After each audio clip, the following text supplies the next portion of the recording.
क्योंकि वचन इस प्रकार कहता है कि जब वो गतसमनी बाग में था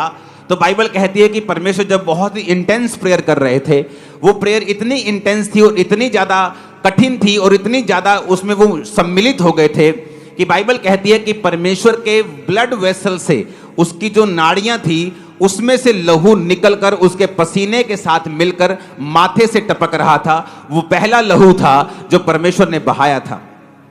माथे से जो लहू बहा उसका मतलब क्या है? उसका मतलब यह है कि इंसान जो था, आदम जो था, अपनी इच्छा को, अपनी विल को परमेश्वर के सामने समर्पित नहीं कर पाया, इसलिए उसने शैतान के सामने घुटने टेक दिए थे और उसकी पत्नी ने वो फल खाया जो वर्जित था और उसके बाद अपने पति को खाने के लिए भी बोला। और जब शैतान ने इंसान को गिरा दिया और उसने अपनी इच्छा को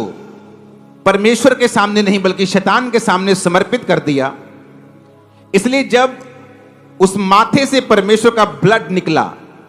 तो वो इसलिए था कि जब इस ब्लड के ऊपर विश्वास किया जाएगा तो इंसान अपनी इच्छा को परमेश्वर को सौंप देगा और परमेश्वर के सामने समर्पित हो जाएगा और शैतान का उसके ऊपर से सारा अधिकार मिट जाएगा।